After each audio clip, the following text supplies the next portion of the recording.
I have this new theory I'm experimenting with. I've already been doing it with investing, but I'm going to try to do it with other stuff like health and just outside of investing. I'm going to try to use this in other areas. So the sine wave is like this. It's a sine wave system, but you don't want to be like this. You either want to ride the top of the sine wave, which is walking on water, or you want to balance it out.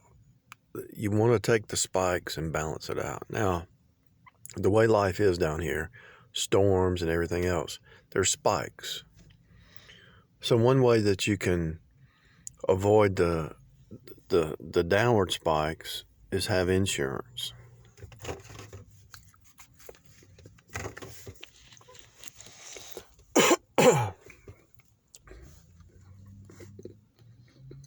A good way to see what I'm talking about is look at investing. So I've got one account, so you can have your 401k with some of the biggest guys like Fidelity or the other three major ones. You can have your 401k with Schwab or whoever, and that's your main investment. And if you can do 10% with the gig economy to make up the difference, you should be able to do 10% into the 401k. And then you have Robinhood where you can experiment. You can put money in, pull money out, do some trading, do some day trading or swing trading, and do some option trading. And options, you can do day trading. And then you got something like Webull. So what I do is I use Robinhood as experiments for trading options. I really don't even trade stocks anymore. I just trade options mainly. And so when you learn how to do some calls and puts or whatever, then you can go somewhere like Webull and you have one stock that you're just doing the wheel method on. One or two or three stocks, and all you're doing is the wheel method. And you can see that you can pull in 100, 200, 300, 400. As the count grows, it's going to grow. Right now, I'm pulled in 300 a month. Just doing the wheel method. So you got your main 401k. You got Robinhood to do experiments. And you got somebody like Webull where you can also buy some crypto and do the wheel method. And then you got some of these other apps. Coinbase, you can just throw a little bit of money in some of those crypto coins. You can actually take some classes and get free crypto on that one.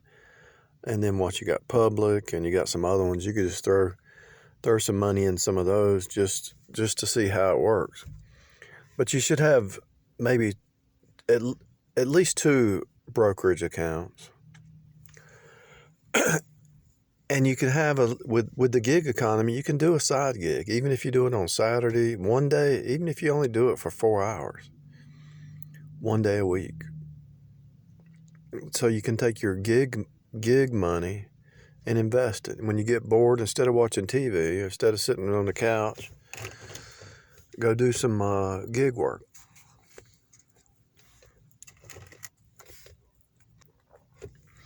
And all your bills, try to set it up where your power company, your water company, you pay a little bit each. You don't have to pay it all at once, but let's say you got 30 days. You could pay $10 today, pay $20 next week. And you level things out, paying your bills, investing, even food. You don't have to eat. This is what I've learned. You don't have to eat big meals every time. Actually, when you eat a big meal, it's spiking. Your sugar's going up, down, up, down. You want to have it level.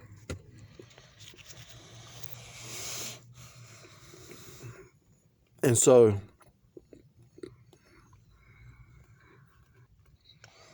not only is it true with paying your bills, investing, but it's also cleaning your house, remodeling.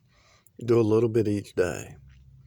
Remodeling, clean the house, learning a new trade, learning a new skill, learning something new. I always had the tendency where I just go full blast into one thing and that's all I focus on. Now, after quite a few years, now I try to level it out. And it's easy to lose focus if you're not careful, but this is my theory of life now. To not try to have the spikes. Like on your, about 2 years ago, I had my windshield crack. And it was a $500 spike, downward spike. So I raised my insurance. I raised my deductible on my, I raised my deductible. I lowered my deductible, which raised my premium that I have to pay if I have a problem. Yeah, it cost me more, but I'm lowering that sine wave spike, or that, possibility. It might not ever happen again. But I'm getting ready in case it does happen again.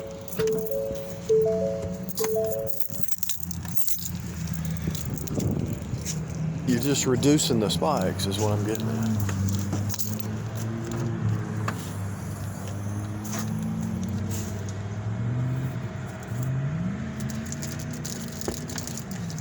I wanted to get me a Gatorade. I bought some, the minerals in your body are important. This is not refrigerated, but that's all right. Anyway, this is my new theory in investing too. So what if it's a slower growth? It's okay. I'm actually thinking that my Webull account, which is just going to be a slow growth, is probably going to outrun my Robinhood account. And it might even outrun my 401k, because I'm just going to use maybe 2 or 3 stocks and just do the wheel method every day and never touch it and just let it sit there. It's already paid for itself because I made like $1,000 on crypto, sold it, and used that to start the wheel method. And so it's already pretty much paying for itself. So I'm just going to leave it there. I'm not going to touch it. I'm just going to keep doing the wheel method every month and see how it works out. I sold 10 put options on a stock, and it dropped down below my put, but it went back up.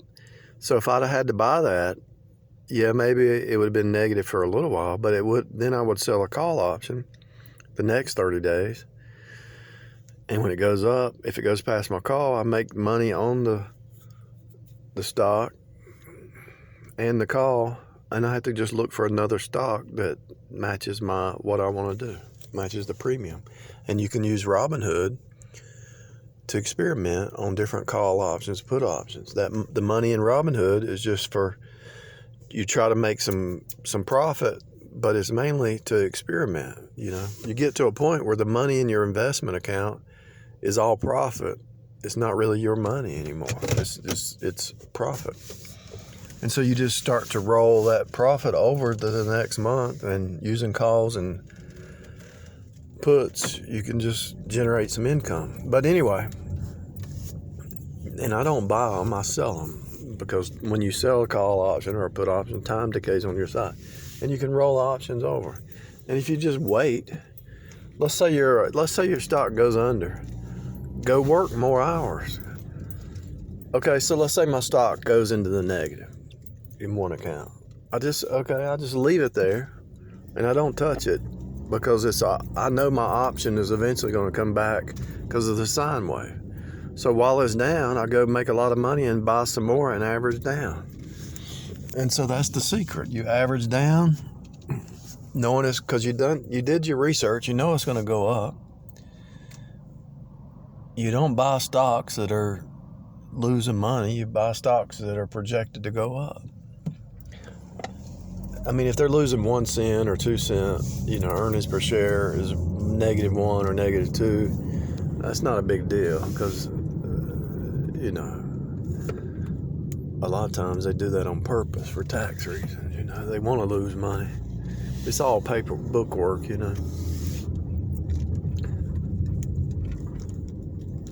But if you look at the history, and they've been around for 5, 10, 15, 20, 30 years, and they still, there's a reason to see the stock. It's all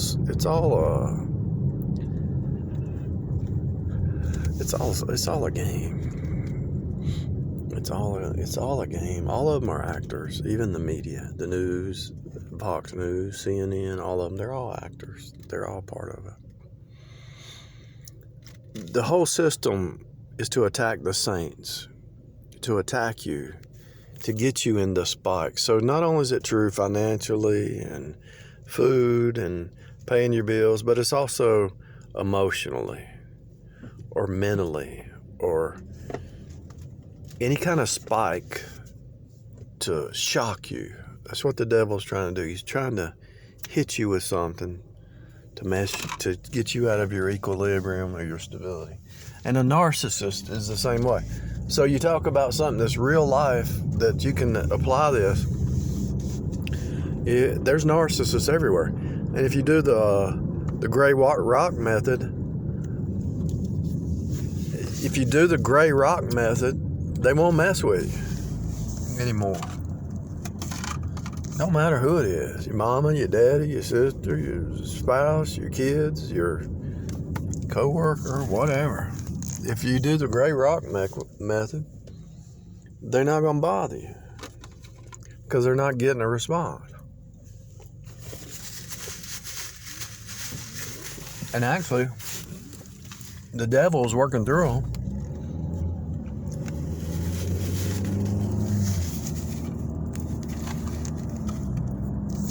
If you can show a narcissist unconditional love, but leave the boundaries up. In other words, don't let them get you in bitterness or fear or doubt or worry or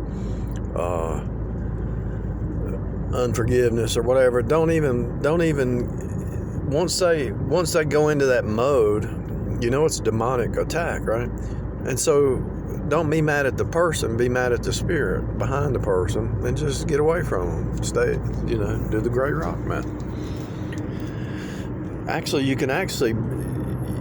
I think I've seen it. You can actually jumpstart a narcissist by prayer back into being aware of what they're doing to a degree. I've actually seen it. I've seen some narcissistic traits being squashed by gray rock, by prayer, by keeping your sine wave. Take the spikes and shut them down, and squeeze that sine wave to where it's just like a smooth, calm ocean. You don't want spikes of anything. Sugar in your blood. You don't want spikes in emotions. You don't want spikes in your financial portfolio. You don't want spikes. You want the smooth. Look at that spider.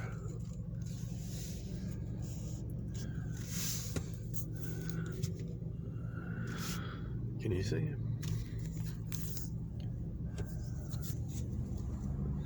They're trying to get in. So every time I see a spider, I know it's a network of spiders trying to get in. They're not going to get in by the grace of God. Even if they open the hatch for a second, I'm gonna close that hatch pretty fast. Even if they break the seal for a split second, I'm gonna close it. If you watch the Doctor Who series, you'll find out that a lot of this stuff is extraterrestrial battles. 99% of what you're dealing with is extraterrestrial. It's a supernatural battle that you're dealing with. And so the only way you're going to be able to fight these extraterrestrial demons, these demonic demons, the only way you're going to fight them is with spiritual tools. 99% of your issue in life is extraterrestrial. And I'm talking about multidimensional demons. And so these demons, they're outside of time because they're spirit creatures. And so you're in time in the repeat, and the AI demonic realm is the AI program. They have no new game, they have no new trick. So after enough cycles, you can actually see the attack before it hits you. Every time I see a spider, he's right there on the car. Then I'll see another one. Then I'll see another one. And then I see a demonic attack every time. Either a day or two later. Maybe the same day. And when you start to, let's say there's something that you've been putting off, and you start to accomplish that task. You start to fix that. Something has been, whether it's fixing a roof leak is what I'm working on right now, or fixing a flat tire, or fixing a noise. Let's say your toilet in your house is making a noise and you got to fix it. Whatever's bothering you that you keep putting off, and then you start to fix it, right? Whether it's the way you eat, the way you talk, the way you think, especially as the inner man, the way you think. When you start to change your thinking, those attacks start to ramp up. And the reason is because the AI program wants you to be in the world. The AI program is jealous that you're leaving it. Listen to what I'm saying. The AI flesh program is jealous that you're moving on to the next level, because they can't. They don't have the spirit of truth.